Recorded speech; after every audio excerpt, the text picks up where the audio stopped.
Olá meus amigos, sejam todos bem-vindos a mais um vídeo aqui no nosso canal. Amigos, neste vídeo eu gostaria de falar com vocês sobre as festas de Israel e a importância que elas tinham e têm para formar uma cultura aonde o povo deveria evitar a idolatria, aonde o povo não imergiria na idolatria do povo cananita e de outros povos vizinhos do Antigo Oriente Próximo, ok? Para ilustrar esta questão e que você entenda melhor o papel das festas de Israel na história do povo judeu, eu gostaria de contar uma ilustração que é usada pelo rabino Benjamin Blesh ao ele falar das festas judaicas, tá certo? E a ilustração ela é sobre a esposa histórica. Conta-se que existiam ali dois judeus, dois amigos conversando, e aí um amigo disse, chateado, disse para o outro: olha, toda vez que eu e minha esposa discutimos, ela fica histórica. Então o amigo disse assim: acho que você quis dizer histérica. E ele disse: não, não, é histórica mesmo. Então o amigo que estava ali conversando disse: explique-me o que você quer dizer por ficar histórica. E ele disse então o seguinte: olha, toda vez que eu faço algo de errado e eu e minha esposa temos alguma discussão, ela começa a recapitular todos os erros que eu cometi desde o momento em que nós nos casamos. Então ela fica histórica. Esta é uma ilustração muito interessante que nos ajuda a entender o papel das festas de Israel para o povo de Deus desde o momento em que foi tirado do Egito.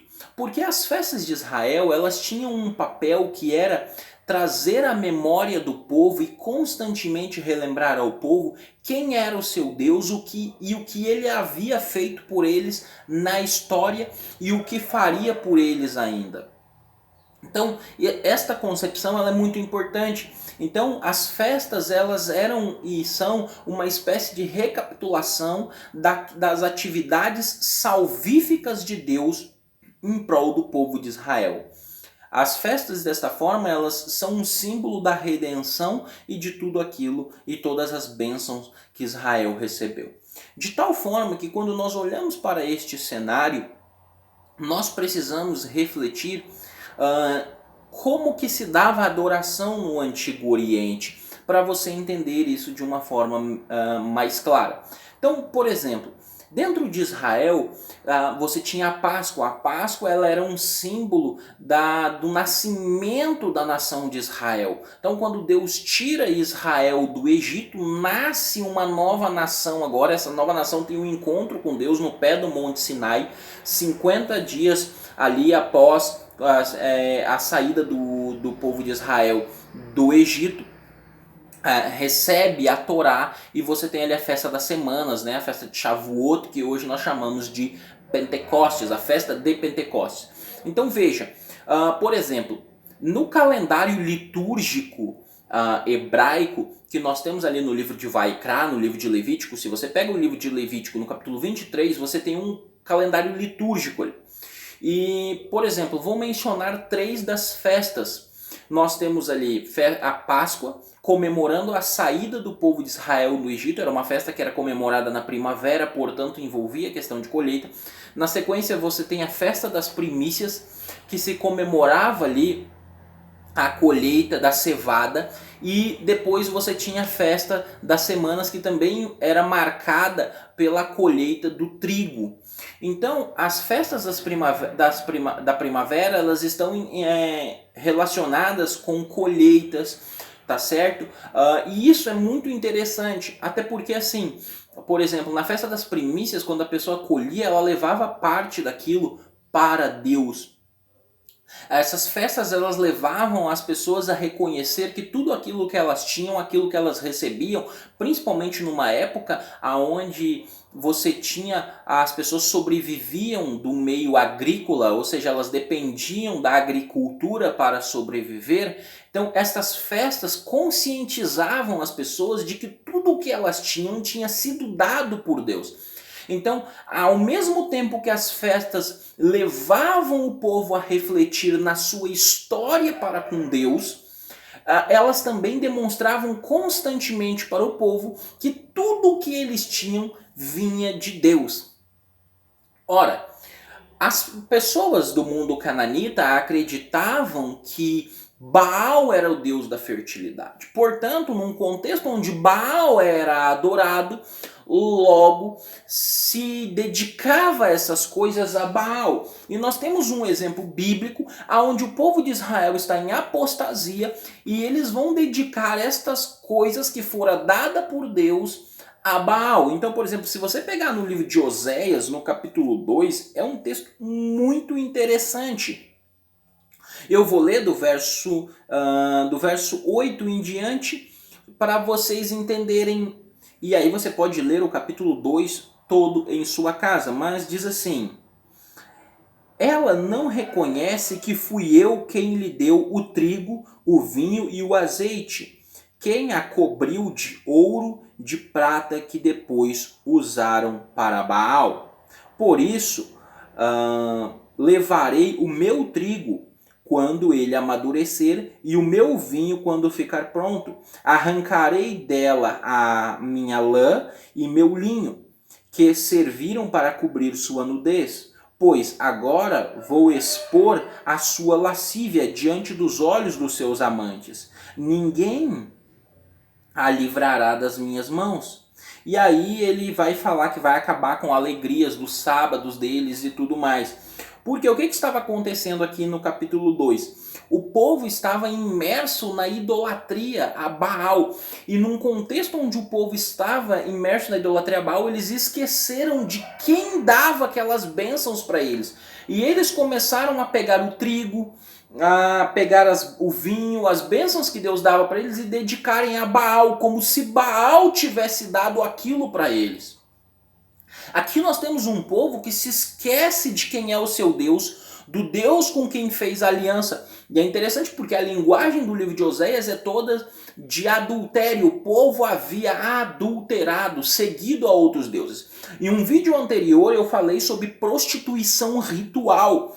E no livro de Oséias nós temos um exemplo muito vívido de prostituição ritual. Se você pega do capítulo 4, do verso 10 até o verso 14, aqui você vê claramente a prostituição ritual. Então assista o vídeo que eu fiz, eu vou deixar o link na descrição anteriormente, na descrição deste vídeo, do vídeo que eu fiz anteriormente sobre prostituição ritual. E você vai ver que num contexto onde o povo de Israel esquece-se do Deus de Israel, agora eles começam a pegar os frutos da colheita e dedicarem a Baal, como se Baal tivesse dado aquilo.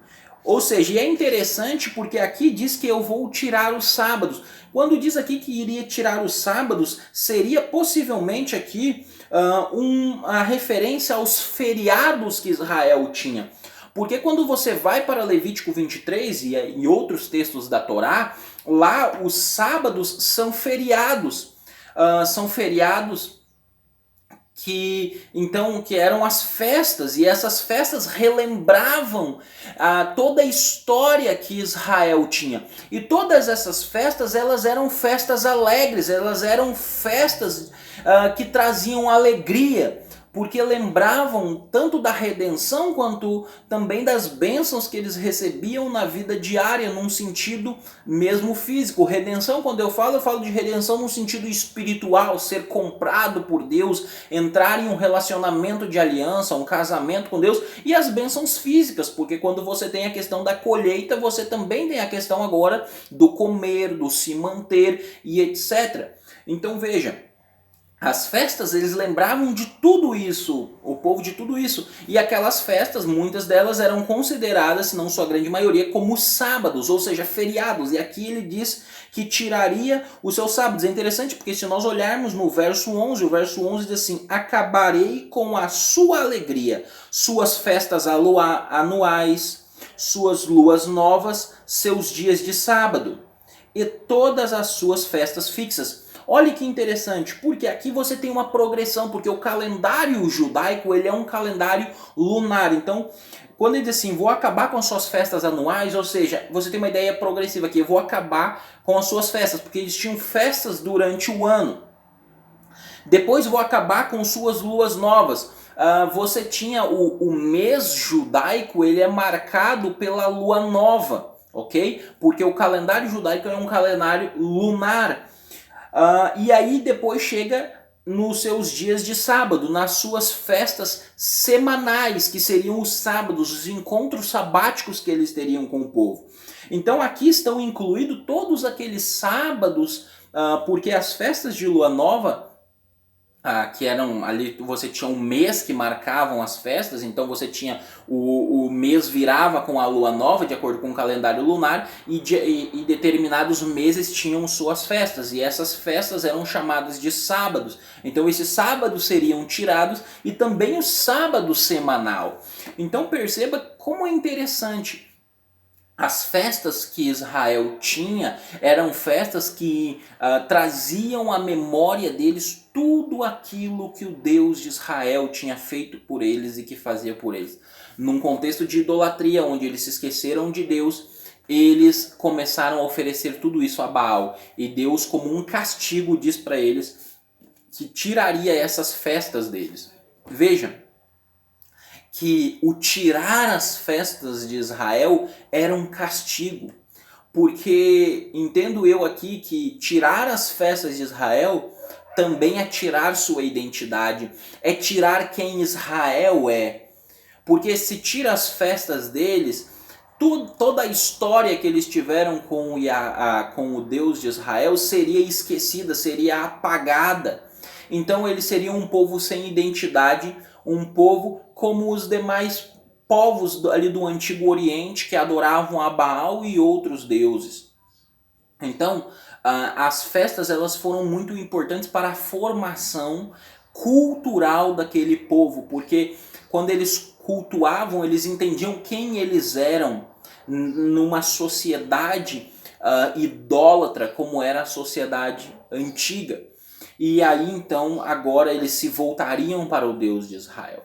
Então, amigos, esse é um pequeno vídeo para vocês entenderem um pouco aí como as festas de Israel elas eram importantes para a formação da identidade e da cultura desse povo, para que eles não se envolvessem com a idolatria. Lehitraot, até a próxima.